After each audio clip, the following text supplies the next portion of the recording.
पददेवाय पूर्वोकं बन्धामनुदिशय धिरायनन् बालिवीरीरतयो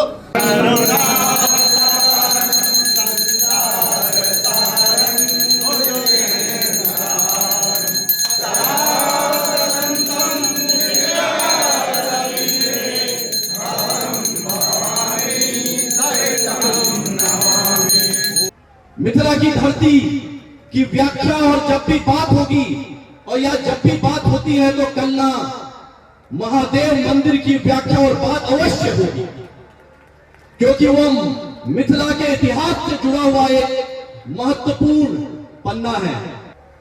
महादेव से और माता पार्वती के जीवन से हम लोग मनुष्य जितना कुछ सीख सकते हैं उतना कम है।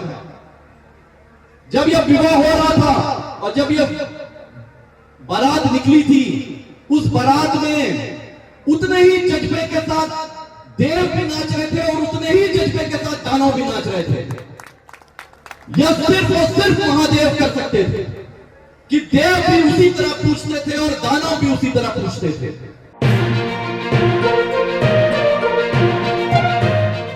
मधुबनी जिलाधिकारी आनंद शर्मा महाशिवरात्रि के अवसर पर आयोजित कल्याणेश्वर महोत्सव में शामिल होने के लिए हरलाखी पहुंचे, जहां महोत्सव में शामिल होने से पहले कल्याणेश्वर महादेव मंदिर पहुंचे, जहां उन्होंने गर्भगृह पहुंचकर महादेव की करीब 45 मिनट तक पूजा और आरती की है। पंडित के द्वारा जिलाधिकारी को पूजा कराया गया। काफी देर तक पूजा अर्चना के उपरांत मंदिर प्रशासन द्वारा उनका सम्मान किया। जिलाधिकारी के द्वारा पूजा अर्चना के बाद इस स्थल के संपूर्ण विकास की कयास भी लगाए जा रहे हैं। मंदिर में पूजा अर्चना बाद सीधे पैदल महोत्सव स्थल पहुंचे और फिर महोत्सव की शुरुआत की गई। इस अवसर पर महोत्सव को संबोधित करते हुए जिलाधिकारी आनंद शर्मा ने कहा कि यह कल्याणेश्वर महादेव आज से नहीं बल्कि उस युग से धरती पर प्रकट है जिस युग में हर रिश्ता का मर्यादा था। उन्होंने युवाओं से कहा कि भगवान महादेव और माता पार्वती का विवाह के समय एक क्षण के लिए विवाह रुक गया था, क्योंकि महादेव के वेशभूषा और शिव बारात में एक तरफ देवता शामिल थे तो दूसरी तरफ दानव, अर्थात महादेव की पूजा देवता और दानव दोनों करते हैं। माता पार्वती के पिता ने कुछ क्षण के लिए विवाह को मना किया। उस समय माता पार्वती अपने माता पिता के निर्णय के साथ खड़ी थी, इसलिए सबसे पूज्य माता पिता है, उनकी पूजा करें। जीवन में सकारात्मक लक्ष्य लेकर आगे बढ़े, निश्चित सफलता मिलेगी। आज बेटा और बेटी में कोई अंतर नहीं है, इसलिए दोनों को समान शिक्षा और संस्कार दे। आइए सुनते हैं जिलाधिकारी आनंद शर्मा का ऊर्जावान संबोधन। मंच पे आते मेरे टीम के साथी जिन्होंने इतने कम समय में इस महोत्सव को उतारने में अपनी महती भूमिका निभाई, अपनी पूरी टीम के साथ आप सभी के अनुमंडल पदाधिकारी शारंग एवं उनके साथ कंधे से कंधा मिला के कार्य करने वाले एसडीपीओ अमित, स्थानीय रूप से मात्र 3 दिन के अंदर में इस पूरे प्रोग्राम को उतारने में जो अपनी महती भूमिका निभाए, आप सभी के वीडियो रवि, अंचला अधिकारी महोदया, एसएचओ साहब, स्थानीय मेरे टीम के सभी साथीगण, समिति के सभी सम्मानित सदस्यगण, यहाँ मौजूद कलना पंचायत की अति विशिष्ट गणमान्य जनतागण, मीडिया के माध्यम से सुन रहे हुए अति विशिष्ट मधुबनी की जनतागण, पत्रकार मित्रों और सबसे महत्वपूर्ण हम सभी के बीच में जो भी युवा साथी यहाँ पे मौजूद हैं, मैं जिला पदाधिकारी के नाते आप सभी का इस कल्याणेश्वर महोत्सव में आने के लिए दिल से स्वागत एवं अभिनंदन करता हूं। यह बड़ा सुख का क्षण है हमारे लिए कि पहली बार हमारा कल्याणेश्वर महोत्सव 2026 हो रहा है यहाँ पे, और इसका पूरा श्रेय माननीय मंत्री महोदय को जाता है, जो इतने कम समय रहते हुए अपनी जो अथॉरिटी है उसको यूटिलाइज करते हुए महोत्सव को सैंक्शन दिया इस प्रोजेक्ट को, और उसको इतने कम समय में उतारने के लिए प्रशासन ने पूरी अपनी प्रतिबद्धता रखी और लोकल जितने भी जनप्रतिनिधि हैं उनसे समन्वय स्थापित करते हुए कलना महादेव मंदिर किसी परिभाषा का या किसी व्याख्या के लिए जरूरत नहीं है, क्योंकि यह शिवलिंग स्वयंभू है जो स्वयं धरती से अवतरित हुआ है, और यह मात्र एक चमत्कार है और चमत्कार को हम सबका नमस्कार है। या शिवलिंग की ऐतिहासिक रूप से राजा जनक के समय से हम लोग इस चीज को देखते आ रहे हैं कि इतना ऐतिहासिक और पौराणिक इसका इतिहास है।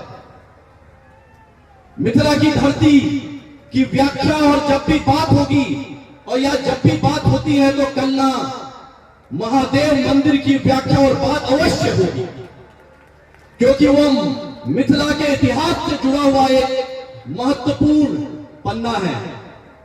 और क्योंकि आज बड़ा सुखद पल है महाशिवरात्रि का, और महाशिवरात्रि देवों के देव महादेव और माता पार्वती के विवाह के रूप में हम लोग जो है मनाते हैं। और महादेव से और माता पार्वती के जीवन से हम लोग मनुष्य जितना कुछ सीख सकते हैं उतना कम है। जब यह विवाह हो रहा था और जब यह बारात निकली थी, उस बारात में उतने ही जज्बे के साथ देव भी नाच रहे थे और उतने ही जज्बे के साथ दानव भी नाच रहे थे। यह सिर्फ और सिर्फ महादेव कर सकते थे कि देव भी उसी तरह पूछते थे और दानव भी उसी तरह पूछते थे। जब यह बारात पार्वती मां के घर पे पहुंची और माता मैनावती जो पार्वती मां की माता जी थी, उन्होंने देखा कि शिव जी पूरा बभूत में बंधे हुए लगे हुआ है, पूरा जो उनके वेशभूषा थी उसको देख के देव और दानव सब नाच रहे हैं। तो इस पूरे परिवेश को देख के वो घबरा गई और राजा हिमालय जो माता पार्वती के पिताजी थे, इसीलिए उनको शैल्य पुत्री भी बोला जाता है क्योंकि पर्वत की पुत्री थी वो, उनको बोले कि हम ये विवाह नहीं होने देंगे। मेरी बेटी ऐसे इस तरीके से कैसे शादी करेगी ऐसे वर से जिसके पूरी बभूत लगी हुई है, दानव आगे पीछे घूम रहे हैं। और एक बार के लिए वो शादी रुक गई। माता पार्वती जब शिव जी से मिलने आए तो शिव जी ने बोला, आप तो मेरे इसी स्वरूप से प्यार की है, तो फिर अब क्या दिक्कत है जब शादी होने जा रही है।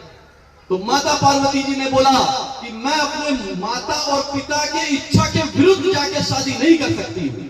मेरे लिए मेरे माता और पिता सर्वप्रिय हैं। तो ये आज के भी बच्चों को सीखने की जरूरत है कि आप जब भी सुबह उठे, अगर कोई और देवता की पूजा आप ना भी करें, लेकिन अपने माँ बाप का प्यार छू के अपने दिन की शुरुआत करिए।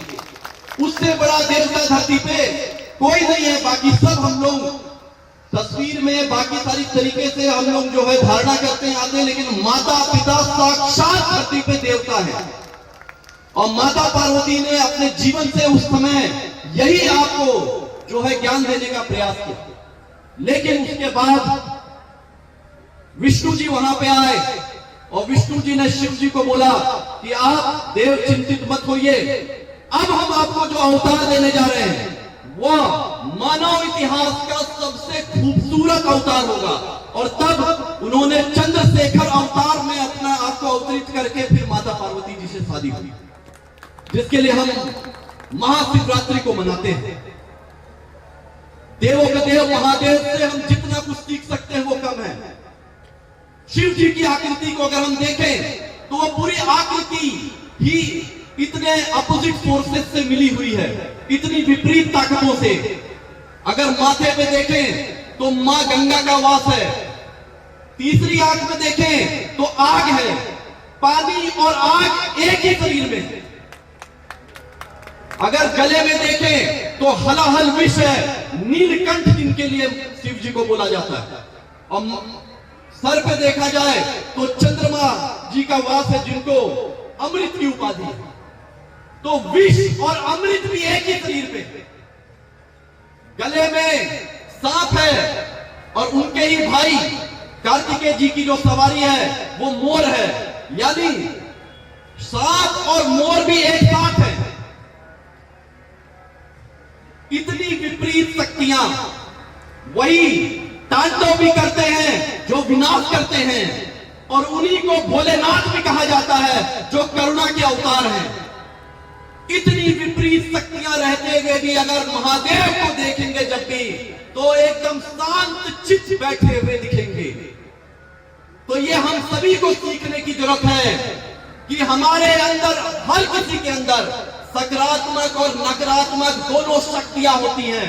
यह हमारे ऊपर है कि हम किस शक्ति को लेकर अपने जीवन में आगे चलते हैं।